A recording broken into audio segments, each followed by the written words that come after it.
Hi, my name is Nonima Digela. Welcome to my YouTube channel. So today, I want us to talk about the Senzo Meyiwa trial, particularly a certain issue that has been there behind the scenes. We've spoken of it as people that are watching the Senzo Meyiwa case.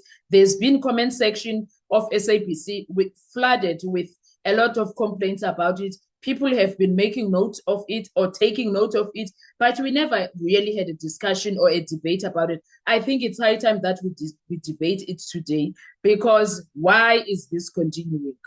Why is this continuing? Now, here is the thing. In any criminal trial, evidence does not enter the record by magic.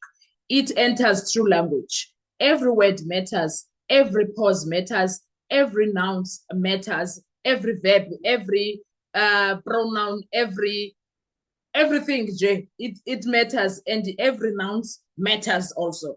And when an accused person or a witness does not testify in court's dominant language, the interpreter becomes the bridge between the truth and the official record. That bridge must be neutral, invisible, exact. Anything less risk collapse of that entire trial. I don't know if that makes sense for you. Now, in the Senzo Meyiwa murder trial, growing concern has emerged, not about what witnesses are saying, but about how the words are being carried into the record. Specifically, the conduct and demeanor of the interpreter, Jonas, during the state cross-examination. This is not a stylistic critique. It is not a matter of a tone or a personality. It is a question of procedural fairness. I think even back in 2023, people have been writing on that YouTube channel of SABC talking about Jonas's behavior and the way he carries himself when it comes to doing all his work. There has always been something that people are saying there that we cannot run away. We have never discussed it before, but it's time.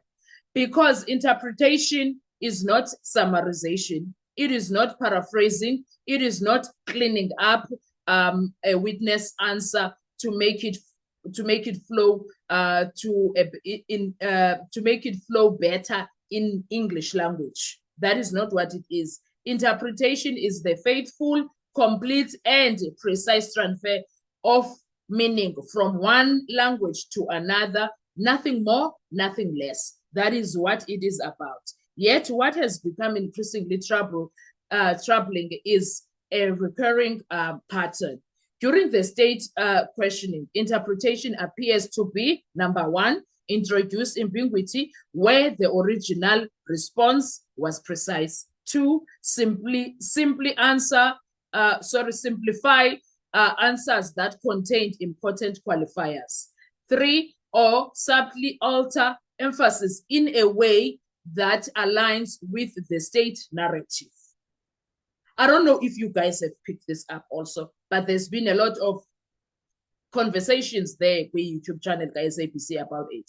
Now, each instance on its own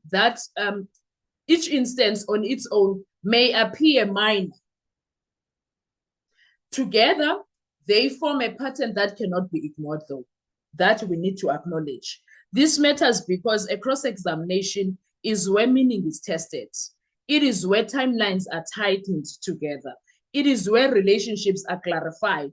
It is where intent is probed. So it is very important in interpretation in any case, in any trial case, in any matter. As long as there is interpretation, it is very important.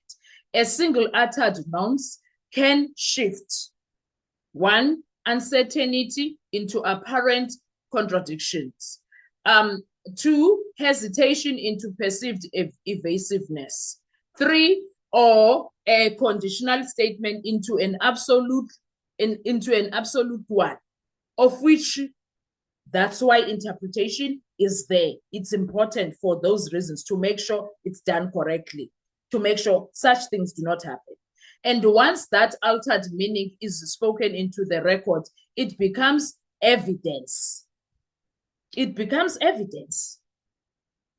Judges rely on it. Advocates argue from it. Appeal courts read it cold years later with no access to the original language. If the interpretation is flawed, the foundation then is flawed. South African courts have long recognized that interpretation is part of the trial process itself, not a side service. Where interpretation is inaccurate or partial, the accused is not receiving a fair trial, full stop.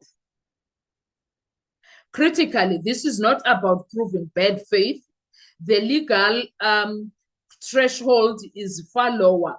Once reasonable doubt arises about the neutrality or accuracy of interpretation, the court is duty bound to intervene.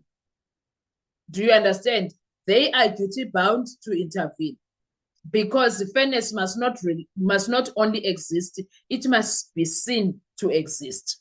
The danger here is subtle but profound. When interpretation during state questioning consistently appear to soften weaknesses, resolve ambiguities, or align answers with procedural framing, the interpreter stops being a conduit and becomes an unwitting participant in the case. I don't know if I'm making sense. And that contains the records. This is especially serious in a trial already marked by disputed statements, contested timelines, and allegations of coercion and narrative reconstructions. That is very dangerous. In such context, language is not neutral, is not a neutral tool. It is the battleground. So it is important to make sure every detail is precise. Every detail needs to be made sure, which is why vigilance around the interpretation is not predatory, it is constitutional. Justice does not bend loudly. It bends quietly through small allowances, overlooked patterns, and unchallenged distortions. By the time the bend is visible, the damage is done. If this trial is to have legitimacy, whatever its outcome, the court must ensure that whatever or what is being recorded is what actually said, not what is conveniently compressed or reframed. Which reminds me, during the trial of Kelly and co-accused for Jocelyn case, you remember the Saldanha case? Yes. The judge there used to make sure that every detail of what is being said is exactly what is being said.